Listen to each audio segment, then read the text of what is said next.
மீண்டும் இணைந்திருக்கின்றோம் ஆதவனின் தமிழை வணக்கம் நிகழ்ச்சியில பல்வேறுபட்ட சுவாரஸ்யமான பகுதிகளை தந்திருந்தோம். அதே போல நிகழ்ச்சியின் வாயிலாக இப்ப நாங்க இணைந்திருக்கிற முக்கியமான பகுதி அப்படின்னு உங்களுடைய ஞாபகத்துக்கு வருவது அதிதி பக்கம். பல்வேறுபட்ட துறை சார்ந்தவர்கள், கலைத்துறையில பயணிக்கிறவங்க, தொழில்முறை கல்வியில சாதித்தவங்க, அவங்க துறையில வெற்றி கண்டவங்க, இது போன்றவர்களை அழைத்து வந்து நேர்காணல் பண்றது வழக்கம். அதே போல இன்றைய நாள் ஆதவனின் தமிழை வணக்கம் நிகழ்ச்சியின் ஒரு சிறப்பான அதுதான் இணைந்திருக்கிறார். முக்கியமாக நாட்டியம், பரதம், குச்சிப்புடி, கதகளி, மோகினியாட்டம், இது போன்று இந்தியாவினுடைய 7 மாநிலங்களுக்கு ஏற்றா போல அந்தந்த மாநிலங்களுக்கு சிறப்பான நடனம் வந்து கலை சார்ந்த விடயங்களை தந்துட்டு இருக்காங்க. இது அவ்வளவுலையும் வந்து கலை தேர்ந்து நிறைய விடயங்களை கற்று பல மாணவிகளும் உருவாக்கிய ஒரு சிறப்பான நாட்டிய மணிதான் எங்களோட இணைந்திருக்கிறாங்க. நிருத்யதாமா அகாடமியின் உரிமையாளர் டாக்டர் ரேகா ராஜரட்னம் அவர்கள். வணக்கம். வணக்கம். எப்படி இருக்கிறீங்க? நல்லா இருக்கேன். Thank you so much. உங்களை சந்திச்சது ரொம்ப மகிழ்ச்சி. நான் தான் சொல்லணும், இங்க வரச்ச எல்லாம் ஒரு டிஃப்ரெண்டான ஒரு எக்ஸ்பீரியன்ஸ், ஒரு வார்மான எக்ஸ்பீரியன்ஸ். நிச்சயமாக.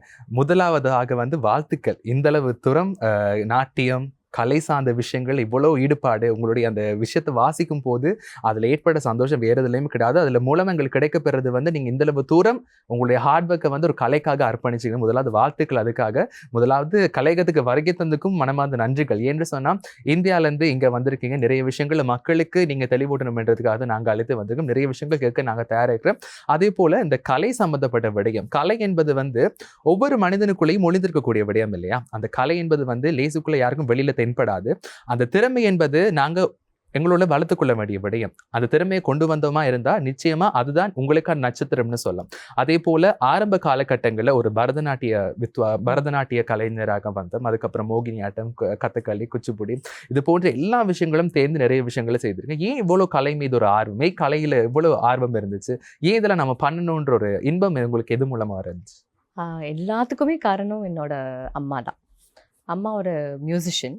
ஸோ அவளுக்கு சின்ன வயசில் ஒரு ஒரு ப்ரொஃபஷனல் ஆர்டிஸ்ட் ஆகணும்னு ரொம்ப இஷ்டமாக இருந்தது. But due to certain reasons, ஒரு கன்சர்வேட்டிவ் ஃபேமிலி அந்த மாதிரி இருக்கும்போது, ஸோ அவள் என்ன நினச்சா, ஒரு பொன் குழந்தை பிறந்தா அது ஃபஸ்ட் தொடக்கத்துலேயே அவளை டான்ஸ், மியூசிக் அதுலேயே ஆர்வப்படுத்தணும்னு இது பண்ணிவிட்டு என்னை 3 வருஷம் எனக்கு அப்போவே என்னை டான்ஸ் அகாடமியில் சேர்த்து விட்டா.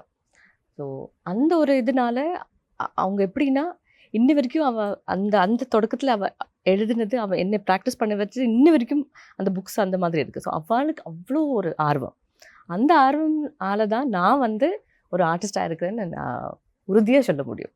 நிச்சயமாக. அந்த ஒரு ஆசை, அந்த கலை சின்ன வயசுல 3 வருது என்பது வந்து கொஞ்சம் அப்பதான் பேச பழகுவாங்க. அந்த ஒரு காலத்துல வந்து நாட்டியம் என்றது வந்து கலையும் அந்த குழந்தைக்குள்ள இருக்கணும் என்ற ஒரு ஆர்வம் அந்த வயதுல ஆரம்பிக்கப்பட்டது.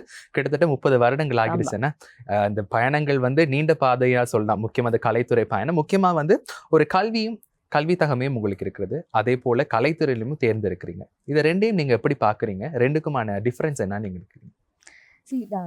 என்னன்னா, ஐ திங்க் கல்வி வந்து ரொம்ப ஒரு முக்கியமான ஒரு இடத்தை பிடிச்சிருக்கு. ஏன்னா கல்வியோட மகத்துவம் என்னன்னா, அதில் நமக்கு ஒரு கான்ஃபிடென்ஸ், இல்லைன்னா ஒரு கரேஜ்.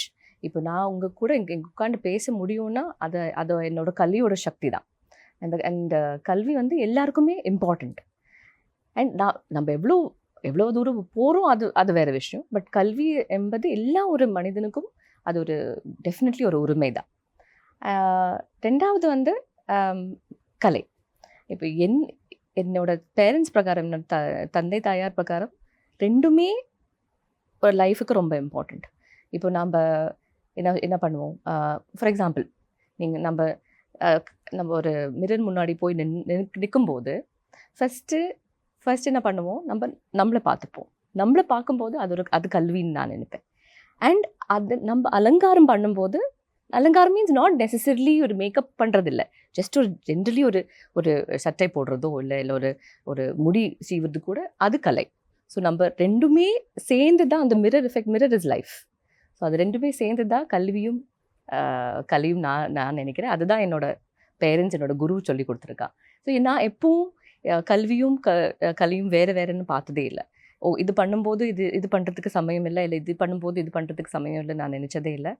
அது என்னோட குரு, என்னோட பேரண்ட்ஸோட ஆசீர்வாதம் தான். ரெண்டுமே சேர்ந்து கொண்டு போகும்போது ஆட்டோமேட்டிக்லி ரெண்டுத்துலுமே ஒரு பர்ஃபெக்ஷன் சொல்ல மாட்டேன், perfection is a big word, but அதோட ஒரு ஒரு சின்சியாரிட்டி ரெண்டுலுமே இருக்கும்னு நினைக்கிறேன். நிச்சயமாக ஒரு மனிதனுக்கு வந்து கட்டாம கல்வின்றதும் தேவை, ஆமா. கலைன்றதும் தேவை. கலைன்றது அவர்களை பொறுத்தது. ஆமா. நிச்சயமாக அந்த கலை என்பது உங்களுக்குள்ள ஒளிஞ்சிருக்க ஒரு விஷயம். அதை கட்டாம நீங்க வெளிக்கொண்டு வரும் போது நீங்க தான் அதுக்கான நட்சத்திரம்னு சொல்லலாம். ஏனென்றா வந்து நாங்க கல்வியில வந்து என்னதான் தேர்வு பெற்றாலும் நிறைய விஷயங்களை செஞ்சாலும் அந்த 10ல 11 இருக்க மாட்டோம் எனக்குமே. அந்த 10 பேர் செய்யக்கூடிய வேலையை தான் நாங்க செய்த போறோம். ஆனா நீங்க கலையை நீங்க சூஸ் பண்ணுவீங்களா இருந்தா நிச்சயமாக அதுல ஏதாவது ஒரு விடயம் வந்து உங்களுக்கு தனித்துவமா காணப்படும் இல்லையா? அந்த தனித்துவம் வந்து கட்டாம உங்களுக்கான ஒரு நட்சத்திரம். நீங்க தான் அதுக்கான நீங்க உங்களை விட்ட யாருமே இல்லப்பா அப்படின்ற மாதிரி ஒரு உருவாக்கக்கூடிய தன்மை அது கலைக்கு காணப்படுது. அப்படி உங்களுக்கு தனித்துவம் என்னது? உங்களுக்கு யூனிக்னஸ் என்னன்னு நீங்க சொல்லுவீங்க? யூனிக்னஸ் யூனிக்னஸ்ன்னு சொல்ல மாட்டேன். ஐ திங்க் ஒன்று வந்து நான் ஃபர்ஸ்ட் ஆஃப் ஆல் நான் பரதத்தில் தொடங்கினேன். பட் என்னோட அம்மா என்னோட தாயார் வந்து கேரளாவோட அங்கே தான் பிறந்தா. ஸோ அந்த நாட்டோட ஒரு மேபி அந்த ஒரு நாட்டோட எசன்ஸ் தான் என்ன மோகினியாட்டத்துக்கு இது. அண்ட் தென் என்னோட அம்மா தான் சொன்னா, ஐ திங்க் பரதம் எல்லாரும் பண்ணுறா, பட் மோகினியாட்டத்துக்கு அந்த ஒரு இம்பார்ட்டன்ஸ் கொடுத்து நீ அதை கண்டினியூ பண்ண. I think the uniqueness is ரெண்டுமே. ஐ திங்க் ஒரு இந்த மாடர்ன் வேர்ல்டுக்கு ஒரு இந்த ஜெனரேஷனுக்கு என்ன தேவையோ ப்ளஸ் ஒரு ட்ரெடிஷன் பேக்ரவுண்ட் என்ன தேவையோ ரெண்டுமே சேர்த்து பண்ணுறது தான் என்னோட ஸ்டைல் சொல்கிறேன். யூனிக்னஸ்ன்னு சொல்ல மாட்டேன், maybe my style. I think that's a better word. நிச்சயமாக அந்த ஸ்டைல் அந்த யூனிக்னஸ்ன்றது அதுக்கு போற்றப்படுது இல்லையா? அந்த தனித்துவம் இருந்தால் மட்டும்தான் வந்து எந்த துறையில வந்து திகழ முடியும், ஈஸியாக நம்ம போகக்கூடிய மாதிரி இருக்கும். அதே போல நீங்க சொல்லிருந்தீங்க ஆரம்பத்தில் வந்து பரதம் மூலமா உங்களுடைய விடயத்தை ஆரம்பிச்சிங்கன்னு. முக்கியமா வந்து தமிழர்களுடைய பறைசாற்றக்கூடிய ஒரு கலையா வந்து பரதம் காணப்படுது. அந்த பரதம் வந்து சிவபெருமானுக்கு ஈடக்கூடிய நடராஜர் என்ற ஒரு உருவம் மூலமா கிடைக்கக்கூடிய விடயம்னு சொல்லலாம். அந்த விடயத்தை சரியான மூலமே கற்று அந்த சொல்லுவாங்கல்ல அந்த அங்க லட்சணத்தை கொடுத்து அந்த பிரசித்தி பெற்ற ஒரு மேடை கிடைக்கிறதுன்றது ஒரு கலைத்துவம் மிக்க ஒரு கலைஞருக்கு ஒரு பெரிய ஒரு வாய்ப்புன்னு சொல்லலாம். அது போல உங்களுடைய வாக்கிய பயணம் வந்து அந்த மேடை முதலாவது மேடை நீங்க ஏறின மேடையா இருக்கும் இல்லையா? உங்களுடைய வாக்கி நீங்க என்னதான் கலையை நாங்க படிச்சிருந்தாலும் அந்த முதல் மேடை அனுபவம் என்றது வந்து எல்லா கலைஞனுக்கும் கிடைக்காத ஒரு விடயம் சொல்லலாம். நிறைய பேர் படிக்கிறாங்க, நிறைய விடயங்களை தேர்ந்தெடுக்கிறாங்க. ஆனா தகுதியான மேடை சிறப்பான ஒரு மேடை கிடைக்கப்படுது வந்து கேள்விக்குறியா தான் காணப்படுது. அதே போல உங்களுடைய வாக்கிய பயணத்துல கலைக்காக அர்ப்பணிச்ச பிறகு உங்களுக்கு கிடைத்த மேடை எதிர்த்து அந்த அனுபவம் எப்படி இருந்துச்சு? ஃபர்ஸ்ட் ஆஃப் ஆல் பரதம் மட்டும் இல்லை, எல்லா டான்ஸ் ஸ்டைல்ஸுக்கும் ஆதி பகவான் வந்து நடராஜர் தான். ஸோ நம்ம மோகினியாட்டம் ஆகட்டும், கதகளி ஆகட்டும், குச்சிப்புடி ஆகட்டும், சத்ரியா ஆகட்டும், எல்லாத்துக்கும் ஆதி தேவதை நடராஜர் தான். நம்ம வணங்கும் போது எல்லா இதுலேயும் நம்ம நடராஜரை வணங்கி தான் நம்ம தொடக்கிறோம். பட் என்னென்னா ஒரு ஸ்டைல் இருக்கிறதுனால அந்த ஸ்டைலில் நம்ம ஒரு ஐட்டம்ஸ் ஆகட்டும், இல்லை நம்ம அந்த ஆங்கிக அபிநயம் ஆகட்டும், இல்லை ஜெஸ்டர்ஸ் ஆகட்டும், அது வேறு இருக்கும். அண்ட் என்னோட ஃபர்ஸ்ட் மேடை வந்து நான் அது அரங்கேற்றம்னு சொல்ல முடியாது. But I think my first stage experience was when நான் 4.5 வயசு இருக்கும்போது ஃபர்ஸ்ட் மேடை. அது எனக்கு அவ்வளோ நினைவில்லை. பட் அம்மா போய் சொல்லுவா, அந்த ஒரு மேடையில் ஒரு 30-35 மினிட்ஸ் ஒரு டான்ஸ் ஒரு கண்டினியூஸ் பர்ஃபார்மன்ஸ் பண்ணுறது it is not an easy thing. But அந்த ஒரு விஷயத்தில் ஐ திங்க் என்னோட குருக்கு தான் இது. பிகாஸ் அவ்வளோ பயிற்சி கொடுத்து நான் அந்த மேடை ஏறினேன் அண்ட் இட் வாஸ் சக்ஸஸ்ஃபுல். அதுக்கப்புறம் ஐ திங்க் அந்த மாதிரி நான் என்ன சொல்லுவேன், எல்லா மேடையும் எனக்கு ஒரு புதிய மேடை தான். ஐ வில் நெவர் சே இது இந்த மாதிரி இப்போ வேர்ல்ட் டான்ஸ் டே நடந்தது April 29th. அப்போ நாங்கள் ஒரு கர்நாடகா கவர்மெண்ட்டோட ஒரு ஸ்டேஜில் பெர்ஃபார்ம் பண்ணோம். நல்ல மழை. ஸோ அந்த நாள் வந்து எப்படின்னா, அந்த மழைனால ஆடிட்டோரியம் உள்ள ஃபுல் தண்ணி வந்தது. பட் ஆனாலும் ஐ திங்க் ஆடியன்ஸும் நாங்களும் எல்லாம் சேர்ந்து we still did a dance. அப்போது நான் என்ன சொல்ல வரேன்னா, ஒரு மேடைன்னு சொல்லும்போது எல்லா மேடையும் இம்பார்ட்டண்ட் தான். அண்ட் எல்லா மேடைக்கும் அந்த இம்பார்ட்டன்ஸ் இருக்குது. நம்ம ஒரு சலங்கை கட்டி நம்ம அங்கே போகிறோன்னா ஆட்டோமேட்டிக்லி அந்த ஹோல் ஸ்பேஸ் என்ன ஒரு ஸ்பேஸ் ஆகட்டும், அது ஒரு டெம்பிள் மாதிரி, ஒரு கோயில் மாதிரி அது இதாகுது. ஸோ அந்த ஒரு எக்ஸ்பீரியன்ஸ் ஐ திங்க் எல்லா மேடையிலும் எனக்கு ஒரு எக்ஸ்பீரியன்ஸ் தான். எவ்ரி மேடே இஸ் ஒரு எக்ஸ்பீரியன்ஸ். அது மட்டும் இல்லை, நாங்கள் நிறைய கிராமங்களுக்கு போயிருக்கோம். கிராமங்களில் உள்ள ஸ்கூலுக்கு போயிருக்கோம். அந்த ஸ்கூலில் நார்மல் தர கூட இருக்காது. ஜஸ்ட் ஒரு மண்ணோ இல்லை நம்ம சாணகம் போட்ட ஒரு தரையோ அந்த மாதிரி இருக்கும். அந்த மேடையில் கூட ஆடி இருக்கும். அந்த ஒரு சந்தோஷம் I think it is very very very different. So என்னை பொறுத்த வரைக்கும் I think every May Day is an experience. Every May Day is a first May Day. அது அந்த அந்த ஒரு மென்டாலிட்டி வந்ததுன்னா ஆட்டோமேட்டிக்லி நீங்கள் உங்களுக்கு ஒரு டான்ஸ் இல்லை நான் டான்ஸ் பெர்ஃபார்மன்ஸ் பண்ணுறேன்னு நினைக்க மாட்டோம். ஒரு ப்ரேயர் மாதிரி தான் இருக்கும் அது. நிச்சயமாக சிறப்பாக சொல்றீங்க. அதாவது வந்து மேடை வந்து எல்லாருக்கும் கிடைக்கக்கூடிய ஒரு விடயமானு கேட்ட கேள்விக்குறின்னு ஆரம்பத்திலே சொன்னது போல, அந்த மேடை கிடைச்சாலே போதும் என்று நிறைய பேர் இன்னைக்கு இருக்கிறாங்க. கலையை வளர்க்கணும், கலைக்காக அர்ப்பணிப்போட வேலை செய்யணும்னு எக்கச்சக்கமான பேர் இருந்தாலுமே கூட அந்த மேடை தான் அவங்களுக்கான அங்கீகாரம், அவங்களுக்கான தனித்துவத்தை கொடுக்கக்கூடிய ஒரு இடமா காணப்படும். அதே போல நீங்க சொன்னது ஒரு சிறு வயதுல கிடைக்கக்கூடிய மேடை தான் பல்வேறுபட்ட மேடைகள் நீங்க தாண்டி இன்னைக்கு பல மாணவர்கள் உங்க வழியில உருவாக்கிடுறீங்க. முக்கியமாக இந்த பரதத்தில் ஆரம்பிக்கப்பட்ட விடயம் உங்களுடைய வாக்கிய பயணத்துல இப்ப ரேகா அப்படின்னு சொல்லும் போது மோகினியாட்டம் தான் எல்லோருடைய ஞாபகத்துக்கும் வருவது. அந்த ஏன் நீங்க மோகினியாட்டம் மேல அந்த அளவுக்கு ஈர்ப்பு ஏன் உங்களுக்கு வந்துச்சு? ஏன் இது போன்ற விஷயங்கள் சில பேர் இருப்பாங்க, பரதநாட்டியம் என்ற ஒரு விடயத்தை கற்றுட்டு அதுல பல்வேறுபட்ட விஷயங்களை சாதிச்சுட்டு போறவங்க இருப்பாங்க. சில பேர் கொஞ்சம் கொஞ்சம் விஷயங்களை கத்துட்டு போவாங்க. முக்கியமா வந்து ஒவ்வொரு துறை ஒவ்வொரு நாட்டியங்களும் வந்து மாறுபடும். கட்டாயமா வந்து மோகினியாட்டம் பாப்பமா இருந்தா அது கொஞ்சம் ஒரு ஸ்லோ மோஷன்ல போறதா இருக்கும். பரதநாட்டியம் வந்து கொஞ்சம் ஸ்பீடாகவும் அந்த சில தரப்பட்ட விஷயங்கள் இருக்குது, அது போல செய்யப்படக்கூடிய ஒரு விடயமா இருக்கும். கதகளி, கதக் இது போன்ற விடயங்களும் வந்து அந்த ஒவ்வொரு நளினங்களா இருக்கட்டும், கையில போடுற ஆக்ஷன்ஸா இருக்கட்டும், முத்திரைகளா இருக்கட்டும், ஒன்னோட ஒன்று வந்து மாறுபட்டது. அதே போல நீங்க எப்படி உங்களுடைய வாக்கிய பணத்தில் இதை உங்களை ஏற்றுக்கொண்டு இதை எப்படி மாறி செய்யலாம் என்ற ஒரு தன்மை உங்களுக்கு வந்தது? எப்படி நீங்க அதெல்லாம் உங்களுக்காக ஏற்று போல மாற்றிக்கொண்டீங்க? மாற்றிக்கொண்டேன்னு சொல்ல முடியாது. என்ன ஆகும்னா, இப்போ ஃபார் எக்ஸாம்பிள் எல்லாருக்கும், இப்போ உங்களுக்கு ஆகட்டும் எனக்கு ஆகட்டும், மேபி நீங்கள் ட்ரெடிஷ்னலாக நீங்கள் டான்ஸ் கற்றுக்கல, பட் நம்ம இயல்பாக நம்ம வாழ்க்கையில் தினச்சரியாக நம்ம என்ன பண்ணுறோமோ அது எல்லாமே டான்ஸ் தான். நான் என் பிரகாரம் இப்போது நீங்கள் பேசும்போது ஆட்டோமேட்டிக்லி நீங்கள் தலை ஆட்டுறீங்க, கை ஆட்டுறீங்க. மேபி இந்த இதுக்கெல்லாம் ஒரு மீனிங் கிடையாது, ஒரு திஸ் இஸ் நார்மல் மீனிங் இல்லையா? ஏன் அச்சோ எப்படி அது புரியலையே, அதெல்லாம் பண்ணுவோம் இல்லையா? ஸோ அதெல்லாம் டான்ஸ் தானே. அது கொஞ்சம் எக்ஸாஜரேட்டட் ஃபார்மேட் இஸ் இது இப்போது நம்ம இவ்வளோ 8 கிளாசிக்கல் டான்ஸ் ஸ்டைல்ஸ்ன்னு சொல்லுவோம். எல்லா கிளாசிக்கல் டான்ஸ் ஸ்டைல்ஸ் அதோட ஒரு மெயின் ஸ்ட்ரீம் இஸ் கனெக்டிங் தி ஆத்மா டு த பரமாத்மா. அதுதான். பட் அதோட கல்ச்சுரல் பேக்ரவுண்டுனால ஒரு டான்ஸ் ஃபார்ம் இருக்கும். அண்ட் நமக்கு எல்லாம் தெரிஞ்ச மாதிரி இன்னொரு இதுன்னா, நம்ம மலையாளம் வந்து ஃபஸ்ட்டு மலபார் தமிழ் தான் சொல்லப்பட்டது, அதுக்கப்புறம் தான் மலையாளம் ஆச்சு. ஸோ அதுவும் கூட ஒரு தமிழ் கலாச்சாரத்திலிருந்து வந்த ஒரு லாங்குவேஜ் தான். அண்ட் மோகினியாட்டம்ன்றது கதகளியும் பரதநாட்டியம் பின்ன கொடியாட்டம் அந்த மாதிரி ரொம்ப நிறைய விஷயங்களை சேர்ந்துப்பட்ட ஒரு டான்ஸ் ஃபார்ம். அண்ட் அதோட அங்கீகாரம் வந்து இப்போ வெரி ரீசெண்டாக 1960s தான் அது ஒரு கிளாசிக்கல் டான்ஸ் ஃபார்மாக மாறி எடுத்தது. ஸோ அதுக்கு முன்னாடி இட் வாஸ் ஒரு டேபு மாதிரி இருந்தது. அண்ட் ஏன் வந்து எனக்கு பரதநாட்டியமோட எனக்கு மோகினியாட்டம் பிடிச்சதுன்னு சொல்ல முடியாது. பட் ஐ தாட் தட் மோகினியாட்டத்துக்கு இன்னும் கொஞ்சம் நிறைய வேலை பண்ணணும். அதோட ப்ராப்பர் ஒரு அங்கீகாரம் இல்லை ப்ராப்பர் ஒரு பரதத்துக்கு கிடைக்கிற ஒரு இது. ஃபார் எக்ஸாம்பிள், நான் இப்போ எங்கேனா வெளியே போய் நான் டான்ஸ் பண்ணுறேன்னா ஃபஸ்ட்டு கேட்குறது இது பரதநாட்டியமெல்லாம் கேட்பாள். ஸோ அவளுக்கு தெரியணும் தட் இஸ் நாட் பரதநாட்டியம். அந்த ஒரு இதுக்கு கொடுக்கறதுக்காக தான் நான் உழைக்கிறேன். And I think I am making commendable effort also.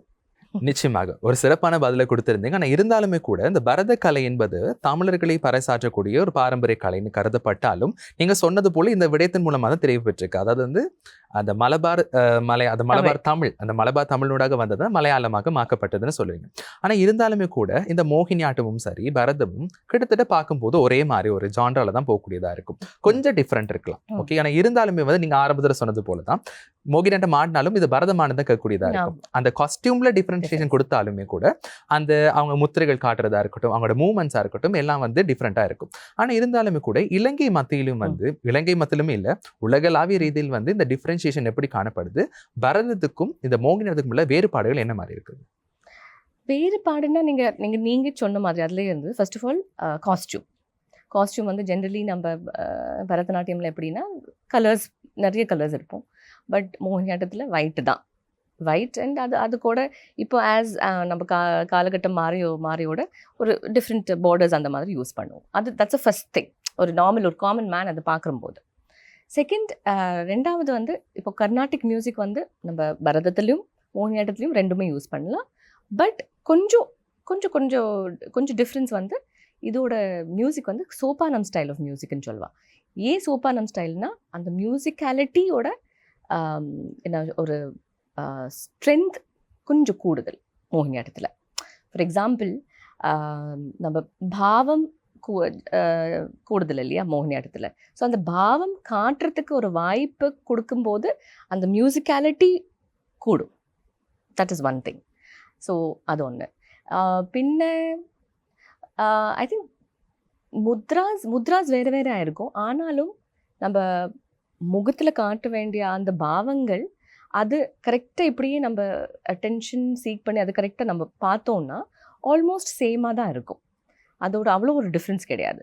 So I think these are the main things. பின்ன பரதத்தில் எல்லாமே லைன்ஸ் தான் இருக்கும். ஃபார் எக்ஸாம்பிள் ஸ்ட்ரெச்சிங் இதெல்லாம் லைன்ஸ் தான் இருக்கும். மோகினியாட்டத்தில் எல்லாம் வடிவாக்காரம் இருக்கும். எல்லாமே மூவ்மெண்ட் ஃபுல் ஒரு பாடி அந்த சர்க்கம்ஃபரன்ஸ்குள்ளேயே ஒரு ரவுண்ட் அந்த ஒரு சுத்தி இருக்க விடயங்கள் நடைபெறக்கூடியது. ஆமாம். ஸோ எல்லாமே ரவுண்ட் மூவ்மெண்ட்டாக இருக்கும். எல்லாமே வந்து நம்ம ஃபார் எக்ஸாம்பிள் நம்ம பரதநாட்டியத்தில் நம்ம ஃபுல்லாக இப்படி பார்ப்போம் இல்லையா, இப்படி பார்ப்போம். ஸோ மோகினியாட்டத்தில் நம்ம பார்க்குறச்சே அவ்வளோதான் அப்படி. ஸோ எல்லாமே ஒரு சர்க்குலர் ஃபார்மேட்லேயே போயிட்டுருக்கும். That is one main difference. ஒரு நிச்சயமாக. அதாவது வந்து பரதம் இதுல மூலமா ஒரு தெளிவான விளக்கம் கிடைக்கப்படுது. ஏன்னு சொன்னா வந்து அதுல பார்க்கக்கூடியதா இருக்கும். ஆனா இந்த விளக்கம் வந்து நிறைய பேருக்கு தெரிஞ்சிருக்குமான்னு கேட்டால் கிடையாது. இந்த நேர்காணல் மூலமா கிடைக்க பெறும் என்ற நம்பிக்கையும் இருக்குது. அதாவது வந்து பரதம், கதகளி, குச்சிப்புடி இது போன்ற 7 மாநிலங்களுக்கு ஏற்றா போல ஒவ்வொரு நாட்டியங்கள் வந்து காணப்படுது. அதே போல நீங்களும் வந்து பரதத்தில் ஆரம்பிச்சு இப்போ மோகினியாட்டம் வரைக்கும் பிரசித்தி பெற்றவராக இருக்கீங்க. அதே போல உங்களோட லைஃப், உங்களுக்குன்னு ஒரு பர்சனல் லைஃப் இருக்கும். உங்களுக்குன்னு நிறைய விஷயங்களுக்கு, முக்கியமாக உங்களுக்கு கல்வி சார்ந்த விஷயங்களும் நீங்கள் நிறைய ஈடுபாடோடு இருப்பீங்க. எப்படி இந்த கலையும் நீங்கள் சமப்படுத்தி இதையும் எப்படி ஒர்க் பண்ணி உங்களோட பர்சனல் லைஃபையும் எப்படி பேலன்ஸ் பண்ணி நீங்கள் கொண்டு போகிறீங்க? நான் வந்து என்ன சொல்கிறது, என்னோட லைஃபே கலை தான். Nothing more then that. இப்போ நான் சார்ட்டர்ட் அக்கௌண்டன்சி படித்தாலும் அது அது அது கம்ப்ளீட் ஆகிட்டு பேக்கில் பூட்டி வச்சுட்டு டான்ஸ் மட்டும்தான் பண்ணுறேன். அண்ட் என்னோட பர்சனல் லைஃப், ப்ரொஃபஷ்னல் லைஃப் எல்லாமே டான்ஸ் தான். அண்டு நாட்டியத்துக்காகவே நான் வந்து என்னோட வாழ்க்கை அர்ப்பணிச்சுக்கிறேன்னு சொல்கிறது தப்பாகாது. So that is how I see dance. So என்னோட பர்சனல் லைஃப் வந்து நாட்டியம் தான். என்னோட ப்ரொஃபஷ்னல் லைஃப் நாட்டியம் தான். ஹாபி நாட்டியம் தான். என்னோட டெய்லி 24 hours நான் என்ன பண்ணுவேன்னா அது நாட்டியம் தான். That is all. அவ்வளோதான். That is it. நிச்சயமா அழகாக சொல்லுதுங்க. ஆனால் இருந்தாலுமே கூட இந்த கலை சார்ந்தப்பட்ட விடயங்கள் அப்படின்னு வரும்போது தன்னுடைய ஈடுபாடு உடல் ஆன்மா சம்பந்தப்பட்ட விடயம், அதாவது அந்த ஆன்மாவும் உடலோடு சேர்ந்தா மட்டும்தான் அந்த மக்களுக்கு கொடுக்கக்கூடிய அந்த கலை அங்கத்துவம்ன்றது அழகாக போய் சேரக்கூடியதாக இருக்கும். அதே போல முக்கியமான ஒரு விடயம் உங்களுடைய வாழ்க்கை பகுதியில் நிருத்யதாமா அகாடமின்றது வந்து நீங்கள் உருவாக்கிய ஒரு பாடசாலைன்னு சொல்லலாம் மாணவர்களுக்காக. முக்கியமாக வந்து இது போன்ற செயற்பாடுகள் வந்து நிறைய பேர் இருப்பாங்க, தான் விடயங்கள் மூலமாக படிச்சுட்டு அது மூலமாக எப்படி தேர்ந்துட்டு போகலாம், நிறைய பேர் அதோட முடிச்சிருவாங்க. ஆனால் உங்களை மாதிரி இருக்கவங்க நிறைய பேர் இருக்கிறாங்க இந்த உலகத்துல. தான் கற்ற கல்வியை மற்றவங்களுக்கும் சொல்லிக் கொடுக்கணும், பல மாணவிகள் இது மூலமா உருவாகணுன்ற மனப்பாங்கு வந்து நிச்சயமா உங்களை ஒரு நாளைக்கு வாழ வைக்கும். அதே போல இந்த நிருத்யதாமா அகாடமி எப்படி உருவானுச்சு அதுக்கு ஒரு வரலாறு இருக்கும் இல்லையா. முக்கியமா வந்து எக்கச்சக்கமான ஏழை குழந்தைகளும் வந்து அதுல படிச்சுட்டு இருக்காங்க. முக்கியமா சொல்லக்கூடிய விடயம் ஏனென்றால் வந்து இந்த கலை சம்பந்தப்பட்ட விடயங்கள் வந்து எல்லாருக்குள்ளேயும் மொழிந்திருந்தாலும் அந்த கலையை படிக்கிறதுக்கும் சரி, அந்த கலையை படித்த பிறகு அவங்க அரங்கேற்றம் பண்ணும் போதும் கூட அதுக்கான ஒரு குறிப்பிட்ட தொகை தேவைப்படும். பணம் என்றது வந்து ஒரு பெரிய ஒரு பிரச்சனையா அங்க காணப்படுது. எல்லா துறைக்கும் பணம் என்றது பெரிய பிரச்சனை. முக்கியமா இந்த கலை சார்ந்தப்பட்ட விடயங்களுக்கும் பணம் என்றது ஒரு பெரிய பற்றாக்குறையா காணப்படுது. அப்படி இருக்கும் போது இந்த மாதிரி குழந்தைகளுக்கும் வந்து நீங்க கல்வியை கொடுக்குறீங்க, அதாவது இது கலை கல்வி என்பதை கொடுக்குறீங்க. இது போன்ற பல மாணவர்கள் உருவாக்குறீங்க. எப்போ இந்த வரலாறு ஆரம்பிச்சு எப்போ உருவாக்குனீங்க, இப்போ என்ன நடந்துட்டு இருக்கு அதுல? இந்த வரலாறு வந்து என்னோட தாயார் வந்து தான் தொடங்கினா. ஒரு 22 வருஷம் ஆயிடுது அது தொடங்கி. ஸோ அவள் வந்து நான் மெயின் ரீசன் வந்து எல்லா பகுதி உள்ள குழந்தைங்களுக்கும் இந்த ஆர்ட் போய் சேரணும்னு தான் மெயின் இது. ஸோ அங்கே 20 years பேக் அந்த ஒரு நாங்கள் பெங்களூரில் அந்த ஒரு இதில் ஒரு டான்ஸ் கிளாஸோ இல்லை ஒரு மியூசிக் கிளாஸோ இல்லை அந்த மாதிரி ஒன்றுமே கிடையாது. அண்ட் கொஞ்சம் ஒரு 5-6 kilometers அப்படி போனோம். இப்போ ஆஃப்கோர்ஸ் பெங்களூர் வளர்ந்துடுது ரொம்ப நிறைய. பட் அந்த ஒரு இதில் நிறைய கிராமங்கள் இருந்தது. அண்ட் ரொம்ப ஏழப்பட்ட ஒரு தொழிலாளியோட பசங்க இல்லை நான் அந்த மாதிரி தான் இருந்தேன். ஸோ மெயின் ரீசன் வந்து இதுதான், நம்ம டான்ஸ் கிளாஸ் தொடங்கினா எல்லாருமே வந்து படிக்கணும். ஸோ அந்த 20 years பேக் வந்து ஐ திங்க் ஃபீஸ் வந்து 50 rupees இருந்ததுன்னு நினைக்கிறேன். ஸோ அந்த 50 rupees கூட நிறைய பேர் கொடுக்காத இல்லை கொடுக்க முடியாத ஒரு சூழ்நிலை இருந்தது. அதே மாதிரி அப்படியே கண்டினியூ ஆகிடுது. இப்போ ஒரு க்ளோஸ் டு ஒரு 500 500-600 ஸ்டூடெண்ட்ஸ் இருக்கா. அவள் வந்து பரதநாட்டியம் படிக்கிறா, மோகினியாட்டம், கர்நாடிக் மியூசிக் இருக்குது, மிருதங்கம் கிளாஸ் இருக்குது, யோகா இருக்குது. ஸோ ஒரு ஹாலிஸ்டிக் டெவலப்மெண்ட் மாதிரி. அப்போ இங்கே வந்து ஒரு கிளாஸுக்கு வந்தோன்னா அது எல்லாமே படித்து, அண்ட் மோஸ்ட் இம்பார்ட்டண்ட் கல்வி, நான் சொன்னேன் இல்லையா, கல்விக்கும் அது ஒரு சப்போர்ட் ஆகிற மாதிரி தான் நாங்கள் இது பண்ணுறோம். அண்ட் இப்போ என்ன நடக்கிறதுன்னா, நிறைய குழந்தைங்கள வந்து படிக்கிறா. அண்ட் இப்போது என்னோடய ஸ்டூடெண்ட்ஸே நிறைய பேர் வந்து கவர்மெண்ட் ஸ்கூல்ஸில் டீச்சர்ஸாக ஒர்க் பண்ணுறா, இல்லை ஆல்ரெடி ஐசிசிஆரில் வெளியே வந்து அப்பாயிண்ட் ஆகிருக்கா ஆஸ் டான்ஸ் டீச்சர்ஸ். அப்புறம் ரெண்டுமே நிறைய பேர் இருக்கா ஹூ ஹவ் டேக்கன், இப்போ டாக்டர் ஆகி கூட மாறிட்டு ஆனாலும் டான்ஸ் எல்லாம் பண்ணிகிட்ருக்காரு. அதுவும் இருக்குது. ஸோ இப்போ 22 years ஆகி என்னோட இன்ஸ்டியூட்டை ஆரம்பித்து 22 years ஆகுதுன்னா, ஐ திங்க் ஆல்மோஸ்ட் ஒரு 5-6 அட்லீஸ்ட் ஒரு 6-7 years என்னோட ஸ்டூடெண்ட்ஸ் வந்து அவளோட பர்சனல் இன்ஸ்டியூட்ஸ், செப்பரேட் இன்ஸ்டியூட்ஸ் ஆரம்பிச்சிருக்கா. ஸோ அது மூலமாக நிறைய பேர் இந்த கலையை வந்து கற்றுக்கிறா. அண்ட் அதோட பெருசு ஒன்றுமே இல்லையா. வித்யாதானம் is the highest form of தானம்னு சொல்லுவா. நிச்சயமா தானத்தில் சிறந்த தானம் அன்னதானம் எப்படி இருக்குமோ, கல்வி தானம், வித்யாதானம் என்றது வந்து ஒரு சிறந்த விடயம். அது வித்யாதானத்தின் மூலமாக பல்வேறுபட்ட பேர்கள் படிக்கணும், அவங்களும் ஒரு நல்ல நிலைமைக்கு வரணும், அவங்களும் கலை சார்ந்த விடயங்கள் திகழணும். அதாவது வந்து நாளுக்கு நாள் வந்து பாப்பமா இருந்தா ஆரம்ப காலகட்டங்களில் நிறைய விஷயங்கள் வந்து பழையவர்கள்லேருந்து வரலாற்று தொட்டு நிறைய விஷயங்கள் கடைபிடிக்க வந்துச்சு. ஆனால் ட்ரெண்டிங் டெக்னாலஜி வளர்ந்துருச்சு, நிறைய விஷயங்கள் ட்ரெண்டிங்காக மாறிச்சு. இது போன்ற விஷயங்கள் வரும்போது நிறைய விஷயங்கள் மாறிக்கொண்டே வருகிறது. முக்கியமாக அந்த கலைத்துறை பார்த்தோமா இருந்தாலும் கூட, மோகினியாட்டம் சரி, பரத கலையும் இருந்தாலும் சரி, இந்த ஃபியூஷன் என்ற விஷயம் வந்து நிறைய விடயங்கள் மாறிக்கொண்டு வருகிறதுன்னு சொல்லலாம். ஏனென்றால் வந்து இப்போ இவங்களுக்கு வந்து சாதாரணமாக ஒரு நார்மலான ஒரு கடவுளுடைய வரலாற்றை வந்து ஒரு நிகழ்வின் மூலமாக பிரதிநிதிப்படுத்தும் என்று சொன்னால், சாதாரணமாக அந்த விடயத்தை பார்க்கும்போது மக்களுக்கு சில பேர் போர் அப்படின்ற ஒரு விஷயத்தின் மூலமாக வந்து நிப்பாட்டிடுவாங்க. ஆனால் இந்த ஃபியூஷன் என்று கொடுக்கும் போது மக்கள் வந்து ஆர்வமாக பார்க்குறாங்க. அந்த ஒரு அடிப்படை ரீதியாக வந்து டீச்சர்ஸ், இப்போ இருக்க டீச்சர்ஸும் அதுக்கேற்றா போல தான் மாணவர்களை பயிற்சி வைக்கிறாங்க. இதெல்லாம் வந்து கலையை பாதிக்குமா? இதெல்லாம் சரியா? சரி தவறுன்னு சொல்கிற அளவுக்கு நான் ஒரு பெரிய ஆள் கிடையாது. ஸோ ஐ வில் நாட் அந்த இது நான் சொல்ல மாட்டேன். பட் நான் என்ன சொல்லுவேன், ஃபியூஷன்ன்றது அவளுக்கு தகுந்த மாதிரி அவள் பண்ணுவாள். பட் நம்ம கிளாசிக்கல் எடுக்கும்போது, கிளாசிக்கல்னு ஏன் பேர் வந்ததுன்னா, இட் இஸ் அ கிளாசிக். அதோட ஒரு காம்ப்ரமைஸோ இல்லை அதோட ஒரு டூப்ளிகேஷனோ கிடையாது. அதுக்கு தான் அது கிளாசிக்கல் டான்ஸ்ன்னு சொல்கிறான். ஸோ நம்ம ஃபியூஷன் சொல்லும் போது நீங்கள் ஃபியூஷன் டான்ஸ்ன்னு சொல்லிட்டு அது ப்ரெசென்ட் பண்ணால் பிரச்சனை இல்லை. பட் நாங்கள் பரதநாட்டியம் ஆடுறோம், ஆனால் ஃபியூஷன் அங்கே பரதநாட்டியம் இன்விடேஷன் இருக்கும்போது ஃபியூஷன் ஆடுனா அது என்னோட இதில் தப்புன்னு சொல்லுவேன். பிகாஸ் நம்மளோட குருஸ் எல்லாம் அவ்வளோ பெரிய ஒரு லெகசி கண்டினியூ பண்ணியிருக்கான். அது ஒரு தப்புன்னு சொல்லுவேன். அண்ட் ரெண்டாவது வந்து நீங்கள் அஃப்கோர்ஸ் சோஷியல் மீடியான்னு சொன்னீங்க இல்லையா. ஸோ இப்போது என்னென்னா, ஐ திங்க் யாருக்குமே டைம் இல்லை, எல்லாருமே ஃபாஸ்ட் மூவிங். ஸோ அதுக்கு ஒரு எக்ஸாம்பிள் கொடுக்குறேன். இப்போ நம்ம ஒரு ஹோட்டலுக்கு போகிறோம் இல்லையா, அங்கே ஹோட்டலுக்கு போயிட்டு நம்ம ஒரு ஃபாஸ்ட் ஃபுட் ஹோட்டல், ஒரு நார்மலாக உட்காந்து சாப்பிட்ற மாதிரி ஒரு ஹோட்டல். அப்போது ஃபாஸ்ட் ஃபுட் ஹோட்டலுக்கு நீங்கள் போனீங்கன்னா உங்களுக்குன்னு ஒரு மேபி ஒரு 10 items அந்த மாதிரி தான் இருக்கும். And since it's fast food, நீங்கள் போன உடனே ஆர்டர் பண்ணுவீங்க, வரும், சாப்பிட்டு கிளம்பிடுவீங்க.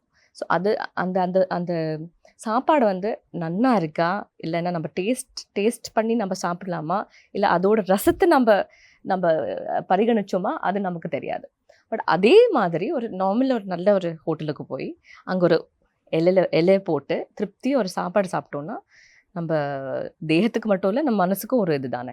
அதே மாதிரி தான் டான்ஸும். ஒரு 30 seconds இல்லை ஒரு 60 seconds நம்ம பார்க்குற ஒரு ரீலில் நம்ம என்ன பார்க்குறோம், நம்ம ஒன்றும் பார்க்கவே முடியாது. அது மேபி ஒரு கண்ணுக்கு ஒரு குளிர்ச்சியாக ஆரம்பிக்கலாம், அவ்வளோதான். பட் ஒரு டான்ஸ் பெர்ஃபார்மன்ஸ் அங்கே போய் பார்த்தோன்னா ஒரு 1/2 an hour 1 hour நாங்கள் போய் பார்த்தோன்னா, பிலீவ் அந்த ஹோல் நைட்டே நம்ம அதே ஒரு மூடில் இருக்கும். அந்த ஒரு மூட் செட் பண்ணிடும். ஸோ அதுதான் நான் இந்த டிஃப்ரென்ஸ்ன்னு நான் சொல்லுவேன். So I think of course technology is important, அதோட ப்ரோஸ் அண்ட் கான்ஸும் இருக்குது. பட் நம்ம கிளாசிக்கல் டான்ஸுக்கு you think about classical dance, I think அதோட ஒரு ட்ரெடிஷன் வந்து நம்ம டெம்பிள்ஸில் ஆரம்பித்தோம், கோயிலில் ஆரம்பித்தோம். ஸோ கோயிலில் ஆரம்பித்தோன்ற போது அதுக்கும் தெய்வத்துக்கும் ஒரு சமம் இருக்குன்னு தானே அர்த்தம். ஸோ அந்த ஒரு தெய்வீகமான ஒரு கலையை ஜஸ்ட் ஒரு 30 minutes 60 செகண்ட்ஸ் ஒரு ரீலோட பார்க்கக்கூடாதுன்னு தான் நான் என்னோட இது. நிச்சயமாக அந்த வரலாற்று தொட்டு வந்த விடயம் இப்போ வரைக்கும் கடைப்பிடிக்க வேண்டும் என்பதுதான் எந்த கலைத்துவம் கடைப்பிடிக்கிறவங்களுக்கும் இருக்கிற ஒரு ஆர்வமாக இருக்கும். ஆனால் இன்றைய காலம் மாறிவிட்டது, என்னதான் செய்யறதானே. இருந்தாலுமே கூட அந்த கலையும் இதன் மூலமாக கடத்தப்படும் என்பதுதான் ஒரு உண்மை. அதையும் தாண்டி வந்து இந்த மோகினி ஆட்டம் வந்து நிறைய விஷயங்கள் பேசலாம்னு நினைக்கிறேன். மோகினி ஆட்டம்னா என்ன, மோகினி ஆட்டம் மூலமாக என்னத்தை வெளிப்படுத்தணும்னு ஆசைப்படுறீங்க, அதையும் தாண்டி மோகினி ஆட்டம் மூலமாக எந்தெந்த விடயங்கள் வந்து பறைசாற்றப்படுது? இப்போ மோகினி ஆட்டம்னா அதோட டெஃபினிஷன் வந்து டான்ஸ் ஆஃப் தி என்சான்ட்ரஸ். இப்போ நமக்கு எல்லாருமே தெரியும் மோகினி என்றது விஷ்ணுவோட ஒரு அவதாரம். ஸோ விஷ்ணு மோகினி அவதாரம் எடுத்து நாட்டியம் பண்ணும்போது அந்த ஒரு டான்ஸ் ஃபார்ம் வந்ததுன்னு ஒரு வரலாறு. அது எவ்வளோ எவ்வளோ எவ்வளோ ட்ரூத் இருக்குது, எவ்வளோ ஃபேக்ட்ஸ் இருக்குது தெரியாது, பட் அதுதான் வரலாறு. ஸோ இந்த மோகினியாட்டம் என்றது அதோட டெஃபினிஷன் அது நிறைய நளினங்கள், ஃபெமினிட்டி, கிரேஸ், அது மட்டும் இல்லை நிறைய சாத்விக பாவம் சொல்கிற ஒரு ஆர்ட் ஃபார்ம் மோகினியாட்டம். அதுதான் ஒரு மெயின் இதுன்னு சொல்லுவேன். என்ன மோகினியாட்டத்தில் என்ன வெளியப்படுத்தணும்னு ஐ டோன்ட் நோ. பட் நான் வந்து என்ன சொல்லுவேன்னா எல்லா டான்ஸ் ஃபார்மும், பிகாஸ் ஐம் மோகினியாட்டம் ஆர்டிஸ்ட், நான் மோகினியாட்டம் தான் இது பண்ணுவேன், ஸ்ட்ரெஸ் கொடுப்பேன். பட் எல்லா டான்ஸ் ஃபார்ம் கூட நான் ஃபஸ்ட்டு சொன்ன மாதிரி ஒரு மென்டல் ஹெல்த், மென்டல் பீஸ். நம்ம இவ்வளோ ஸ்ட்ரெஸ் இருக்கும்போது ஒரு நல்ல ஒரு மியூசிக் கேட்டோன்னா, இல்லை நம்ம டான்ஸர் ஆகும்போது ஒரு நல்ல ஒரு ஒரு நல்ல ஒரு டான்ஸ் ஆடிட்டோன்னா ஆட்டோமேட்டிக்கலி அந்த ஸ்ட்ரெஸ் வெளியே வந்துடும். உங்களுக்கு இந்த இந்த காலகட்டத்தில் நீங்கள் இப்போ தான் சொன்னீங்க இன்னும் டெக்னாலஜி மாறிடுதுன்னு. ஸோ அந்த டெக்னாலஜியால் நமக்கு எவ்வளோ ஸ்ட்ரெஸ் இருக்கும் அதெல்லாம் மாற்றக்கூடிய ஒரு சக்தி நாட்டத்துக்கு இருக்குது, பாட்டுக்கும் இருக்குது. அதுதான் நான் நம்புகிறேன். So that is what I believe in. And அதுதான் நான் சொல்ல விரும்புகிறேன். நிறைய விடயங்கள் மோகினி ஆட்டம் சம்பந்தப்பட்ட விடயங்களை மக்களுக்காக நிறைய விடயங்களை சொல்லிட்டு இருக்கோம். அதே போல இந்த மோகினி ஆட்டமும் சரி, கலை சார்ந்தப்பட்ட விடயங்களாச்சும் சரி, ஆரம்பத்தில் சொன்னது போல நீங்களும் பல ஏழை மாணவர்களை வந்து உருவாக்கிட்டு இருக்கீங்க. ஆனால் இருந்தாலுமே கூட இந்த கலை என்பதன் மூலமாக வந்து இந்த பணம் என்ற பற்றாக்குறை வந்து ஒரு பெரிய ஒரு பாதிப்பாக பெரிய ஒரு பிரச்சனையாக இருக்குதுன்னு சொல்லலாம். ஆனால் இருந்தாலுமே கூட இந்த கலை என்பது வந்து இன்றைய காலகட்டம் வந்து மாறி மாறி போகக்குள்ள வந்து கலையின் பண்பாடு வந்து குறைந்துட்டு வருது. இதற்கான காரணம் என்னது? அதே போல இது போன்ற ஏழை மாணவர்களும் வந்து ஒரு நல்ல நிலைமைக்கு வரணும், அவங்களும் அரங்கேற்றங்கள் பண்ணணும், பல மேடைகள் ஏறணும், அவங்களும் திகழணும்னு சொன்னால் என்ன வகையான டிப்ஸ் நீங்கள் கொடுப்பீங்க? இப்போ நான் சொல்கிற மாதிரி ஐ திங்க் இப்போ எல்லா துறையிலையும் இப்போ நம்ம ஃபார் எக்ஸாம்பிள் கல்வி நம்ம இவ்வளோ ஸ்டடீஸ் எல்லாம் பண்ணிட்டோம். அண்ட் நிச்சயம் சொல்ல முடியாது தட் இந்த கல்வி படித்து நம்ம இந்த வேலை தான் பண்ணுவோம் நம்ம சொல்ல முடியாது இல்லையா? ஸோ சிலப்போ கேட்பா இந்த நம்ம டான்ஸ் படித்து வாட் இஸ் யூஸ்ன்னு கேட்பா. அண்ட் அதை ஒரு ப்ரொஃபஷனாக எடுக்க முடியுமாந்தும் கேட்பா. செகண்ட் இவ்வளோ எல்லாம் செலவு பண்ணிட்டு இது படிக்கணுமாந்தும் கேட்பான். அப்போது அந்த ஒரு இதுக்கு இப்போ education on the whole is expensive அப்படின்னு சொல்லலாம். If you take it is expensive. இப்போ நம்ம ஃபார் எக்ஸாம்பிள் இந்தியாவில் வந்து ஒரு 12th முடித்து ஒரு என்ஜினியரிங்கோ இல்லைங்க ஒரு MBBS சேரணுன்னா அந்த 2-3 years வந்து அவள் டியூஷனுக்கு லட்ச பணம் இது பண்ணி தான் அவள் டியூஷனுக்கு ஜாயின் ஆகிறான். ஸோ அதெல்லாம் பண்ணிவிட்டும் ஒரு நீட் எக்ஸாம்லேயோ இல்லை ஒரு JRFலையோ அவள் அந்த அளவுக்கு அவள் தேரலைன்னா திருப்பியும் போய் டியூஷன் சேர்ந்து திருப்பியும் எக்ஸாம் எடுப்பாள். ஸோ அந்த விதத்தில் நாட்டியம்ன்றது it's all about skill, all about creativity. நீங்கள் எவ்வளோ அதுக்கு அந்த ஸ்கில்லுக்கு நீங்கள் இது கொடுப்பீங்களோ அவ்வளோ உங்களுக்கு அந்த க்ரியேட்டிவ் ஃபீல்டில் இது இருக்குது. அண்ட் ஜஸ்ட் ஒரு டான்ஸராக மட்டும்தான் நீங்கள் ஒரு ப்ரொஃபஷனை கண்டினியூ பண்ண முடியும்னு இல்லை. நீங்கள் ஒரு காஸ்டியூம் டிசைனர் ஆகலாம், ஒரு சவுண்ட் அண்ட் லைட் டிசைனர் ஆகலாம், ஒரு மேக்கப் ஆர்டிஸ்ட் ஆகலாம், ஒரு காஸ்டியூம் மேக்கர் ஆகலாம், அப்புறம் ஜுவல்லரி பண்ணுறதாகலாம். ஸோ அந்த தொழிலுக்கு நிறைய வேறு இது இருக்குது. ஸோ எல்லா விதத்துலேயுமே யூ கேன் டூ. இப்போ நம்ம ஃபார் எக்ஸாம்பிள் மாஸ்டர் டிகிரி பண்ணுறோம்னா டான்ஸ்லேயோ பெர்ஃபார்மிங் ஆர்ட்ஸ்ன்னு தான் பேர் அதுக்கு. பெர்ஃபார்மிங் ஆர்ட்ஸில் ஒரு மாஸ்டர்ஸ் டிகிரி பண்ணோம்னா இதெல்லாம் படிக்கிறோம். நாம் ஸ்டேஜ் பற்றி படிக்கிறோம், காஸ்டியூம் பற்றி படிக்கிறோம், மேக்கப் பற்றி படிக்கிறோம், லைட்ஸ் பற்றி படிக்கிறோம், சவுண்ட் பற்றி படிக்கிறோம்.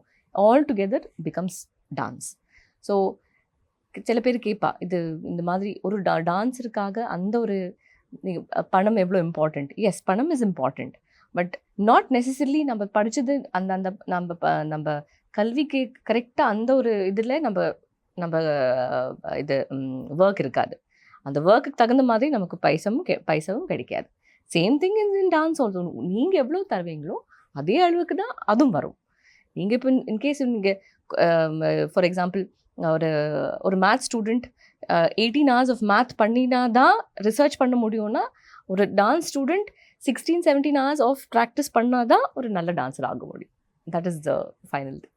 நிச்சயமாக. அதாவது இந்த கஷ்டப்படணும். எதுவும் இலகுவா கிடைக்கக்கூடிய விடயமே கிடையாது. நாட்டியமாகவும் இருந்தாலும் சரி, கல்வியாகவும் இருந்தாலும் சரி, இரண்டும் இரு கண்கள், 2 கண் மாதிரி. அந்த கண்களுக்காக நாங்கள் நாட்டியத்தை தேர்ந்தெடுத்தாலும் சரி, கல்வியை தேர்ந்தெடுத்தாலும் சரி, நீங்கள் நிச்சயமாக அதுக்காக பாடுபட வேண்டும். கஷ்டப்பட்டு கிடைத்தால் மட்டும்தான் நாங்கள் அந்த ஒரு நல்ல நிலைமைக்கு எங்களுக்கு பிடிச்சது போல நாங்கள் வாழலாம்னு சொல்லலாம். முக்கியமாக இந்த கலைத்துறையில் பயணிக்கிறவங்க கலை மேலே அதீத பற்று கொண்டவங்கள தான் இருப்போம். கலை மேலே ஒரு அன்பு இருக்கும். அந்த கலை மேலே அன்பு இருந்தால் மட்டும்தான் அந்த அன்பின் மூலமாக அந்த உடல் நளினத்தையும் சரி, அந்த அன்பையும் அந்த சொல்ல வர விடயத்தையும் அழகாக கொடுக்கக்கூடியதாக இருக்கும். அதே போல் உங்களுடைய வாழ்க்கை பயணம் கிட்டத்தட்ட இப்போ நிறைய மாணவிகளும் உருவாக்கிட்டு இருக்கீங்க. அதே போல் உங்களுடைய வாழ்க்கை பயணம் 3.5 வயதுலேருந்து ஒரு மேடையினூடாக ஆரம்பிக்கப்பட்டது. இப்போ வரைக்கும் கண்டினியூ பண்ணிட்டு இருக்கீங்க. இந்த பயணத்தின் போது பல்வேறுபட்ட சவால் இருக்கும், பலவேறுபட்ட பிரச்சனைகள் வந்திருக்கும் ஒரு துறையில இருக்கும்போது. அதே போல நீங்க ஃபேஸ் பண்ண பிரச்சனை எதுவும் இருக்குதா? எப்படி அதெல்லாம் ஃபேஸ் பண்ணீங்க நீங்க? இப்போ வாழ்க்கைனா பிரச்சனை தானே, எல்லாருக்குமே அதேதான். இன்னும் என்னோட வாழ்க்கையில் எப்படி என்ன பிரச்சனைனா, என்னோட அப்பா ஒரு பிஸ்னஸ் மேன். ஸோ நல்ல நிலைமையில இருந்து நாங்கள் ஒரு ஒரு ஒரு ஒரு ஒரு தினத்தில் எல்லாமே ஷேட்டர் ஆகிடுது. அண்ட் தங்க இடம் இல்லாமல், சாப்பிடக்கூட சாப்பாடு இல்லாமல் தான் நாங்கள் வாழ்ந்து வந்தோம் இவ்வளோ நாள்.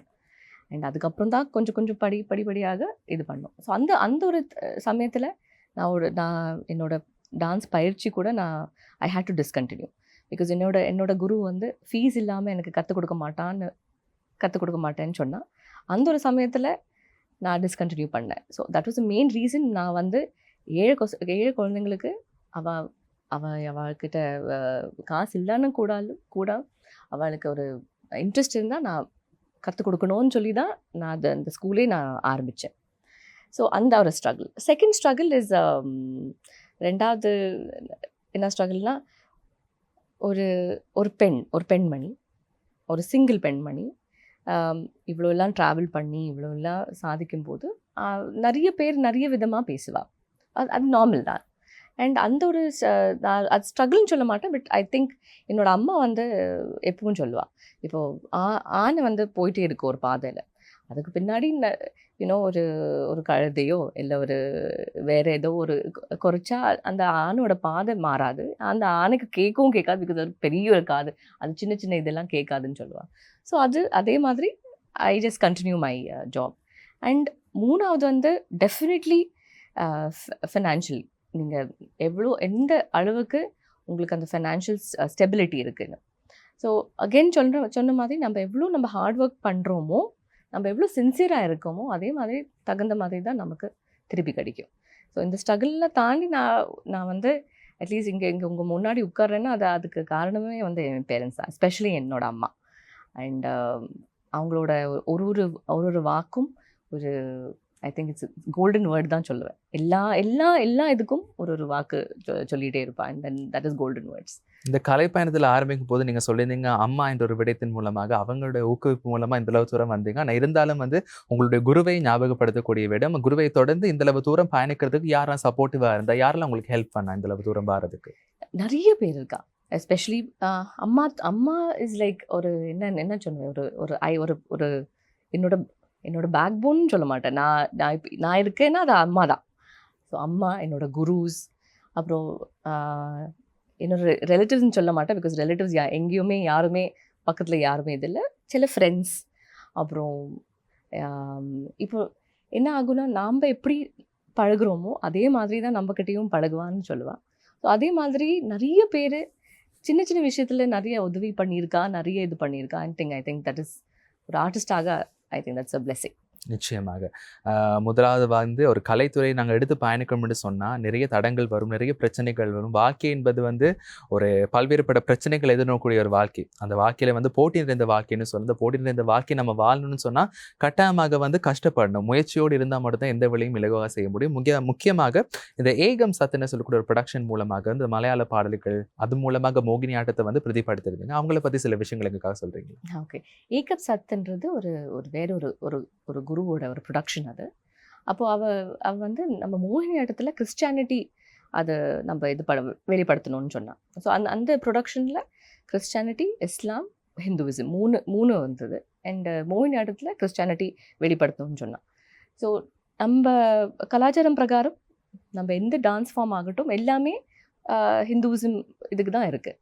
ஸோ அது எவ்வளோ தூரம் அது ஒரு என்ன சொல்கிறது, ஒரு சப்போர்ட் கிடைக்கும்னு எனக்கும் ஒரு டவுட் தான் இருந்தது. பட் எப்படி இருந்தாலும் சரி ட்ரை பண்ணலான்னு சொல்லி ஒரு கிறிஸ்டின் மலையாளம் பாட்டை எழுதி அதுக்கு இசையும் அமைச்சு அண்ட் அதோட வடிவாக்கார பிகாஸ் இப்போ ஒரு ஒரு கோயிலில் நடக்கிற மாதிரி ஒரு சர்ச்சில் நடக்காது இல்லையா. நம்ம ஒரு ப்ரேயர் ஆகட்டும் இதாகட்டும். ஸோ அதெல்லாம் அமைச்சு அந்த ப்ரொடக்ஷனுக்கு அப்புறம் நாட்டியத்தையும் கொரியோகிராஃப் பண்ணி அது நிறைய ஆல்மோஸ்ட் இது வரைக்கும் ஒரு 10-15-20 ஷோஸ் பண்ணியிருப்போம். பட் எல்லா இடத்துலையுமே அதோட இன்ஃபேக்ட் இந்த காஸ்டியூம் கூட கொஞ்சம் ஒரு கொஞ்சம் மாற்றினோம். ஒயிட் தான் இருந்தது பட் அதோட கிறிஸ்டியானிட்டி ஃபீலிங் கொஞ்சம் லேசி. அப்புறம் அந்த ஈஸ்வநாதர் ஒரு சிலுபை அந்த மாதிரி எல்லாம் வச்சு நான் பண்ணோம். அண்ட் நல்ல அங்கீகாரம் கிடைச்சது. ஐ திங்க் தட் இஸ் நிச்சயமாக. அதாவது நீங்கள் சொல்ல ஒரு விடயம் வந்து அந்த அங்கீகாரம் என்றது வந்து எல்லா கலைத்துறையில் பயணிக்கவும் கிடைக்க வேண்டிய ஒரு முக்கியமான சன்மானம் என்று சொல்லலாம். அதாவது வந்து எல்லா கலைஞருக்கும் பணம் என்றதை தாண்டி முக்கியமாக கிடைக்கக்கூடிய அந்த கைத்தட்டலும் அவங்க சொல்லக்கூடிய ஒரு வார்த்தையும் தான் வந்து எல்லா கலைஞருக்கும் தேவைப்படக்கூடிய ஒரு விடயமா இருக்கும். நாங்கள் அண்மையில் கூட சோஷியல் மீடியாஸில் கூட பார்க்கக்கூடியதாக இருக்கும். அந்த அந்த ஒரு விடயம் வந்து நிறைய ஒரு மாணவி வந்து பார்ட்டிசிபேட் பண்ணிட்டு இருக்காங்க. விடாத ஒரு 90 மணி நேரமும் ஆடிட்டு இருக்காங்க. அந்த ஆடுற வரைக்கும் வந்து அந்த நாட்டியத்தை முடிக்கிற வரைக்கும் அங்கே சுற்றி இருக்கவங்க கைத்தட்டுறாங்க, பார்க்குறாங்க, அவங்க கண்ணீர் சிந்துறாங்க. அந்த கலைக்காக நீ இவ்வளவு நேரம் உன்னை அர்ப்பணிச்சிருக்கிறேன் என்ற ஒரு விடயம், அதுதான் வந்து ஒரு முக்கியமான ஒரு கலைஞருக்கு தேவைப்படக்கூடிய விடயம்னு சொல்லலாம். அந்த அர்ப்பணிப்பு என்று செய்ய முடியும். அதையும் தாண்டி அந்த கலையினோட இருக்க அன்பு கட்டாயமாக வந்து ஒரு விடயத்தை வந்து சேர்க்கும் என்றது ஒரு உண்மை. அதையும் தாண்டி இந்த கலையினோட சேர்ந்த விஷயத்த வந்து கல்வியோட எந்த அளவுக்கு முக்கியம், கல்வி எந்த அளவு இருந்தால் இந்த கலை வந்து உயர்த்தப்படும் என்றதை நீங்க சொல்லுவீங்க? இப்போ ரொம்ப ரொம்ப கொஞ்சம் சிம்பிளா நம்ம கொண்டு வரலாம். இப்போ நம்ம ஃபார் எக்ஸாம்பிள் நம்ம கல்வியில நம்ம லாங்குவேஜ் படிக்கிறோம், மேத் படிக்கிறோம், ஃபிசிக்ஸ் படிக்கிறோம். அது எல்லாமே டான்ஸ்ல கூட இருக்கு. ஸோ லாங்குவேஜ் இல்லாமல் எந்த ஒரு நாட்டியம் இது கிடையாது. மேத் கூட இருக்குது. எல்லாம் நம்ம பண்ணுறது எல்லாமே ஒரு கணக்கு பிரகாரம் தான் இருக்குது. ஸோ எல்லாமே மேத்ஸ் தான் இருக்குது. அண்ட் எப்படி நம்ம ஃபிசிக்ஸ் நம்ம இப்போ ஃபார் எக்ஸாம்பிள் நம்ம இப்படி நிற்கிறோம் இல்லையா, இங்கேருந்து இங்கே வந்து திருப்பி இங்கே வர்றதுக்கு அந்த டென்சிட்டி ஃபார்ம் ஆகும், வெலாசிட்டி ஃபார்ம் ஆகும். ஸோ எல்லாமே சயின்ஸ் தான். ஸோ எப்படி கல்வி டான்ஸுக்கு இம்பார்ட்டன்ட்னு சொன்னால், இப்போ நான் ஒரு டான்ஸராக இப்போ நான் வந்து ஒரு அளவுக்கு நான் டான்ஸ் பற்றி இவ்வளோ படிச்சிருக்கேன்னா அது பிகாஸ் நான் கல்விக்கும் அவ்வளோ இம்பார்ட்டன்ஸ் கொடுத்துருக்கேன்னு அர்த்தம். அண்ட் நான் வந்து டான்ஸும் கல்வியும் வேறேன்னு சொல்லலை. Every thing is education. எல்லாமே எஜுகேஷன் தான். வெதர் இட் இஸ் இப்போ நம்ம ஸ்கில்ஃபுல் நான் ஸ்கில்ஃபுல்னு சொல்லுவோம். This is skilful education, this is நான் ஸ்கில்ஃபுல் எஜுகேஷன். அதுதான் வித்தியாசம். நிச்சயமாக கலையும் தேவை, கல்வியும் தேவை. இரண்டும் இருந்தால் வந்து சமமாக எந்த விடத்தையும் தாங்கி கொண்டு போகக்கூடிய தன்மை வந்து இரண்டுக்குமே காணப்படுது. அது முக்கியமாக வந்து இந்த அங்கீகாரம் என்றது வந்து எல்லா கலைஞருக்கும் தேவைப்படக்கூடிய ஆரம்பத்தில் சொன்னது போல, அதே போல முதலாவது உங்களுக்கு கிடைக்கப்பட்ட ஒரு மாபெரும் விருதுன்னா நேஷனல் அவார்ட்ஸ். இந்த நேஷனல் அவார்ட்ஸ்ன்றது வந்து எல்லாருக்கும் இலகுவாக கிடைக்கக்கூடிய ஒரு விடயம் கிடையாது. அது இந்த யங் ஏஜில் கிடைக்கிறது ஒரு பெரிய விடயம்னு சொல்ல முதலாவது வாழ்த்துக்கள்.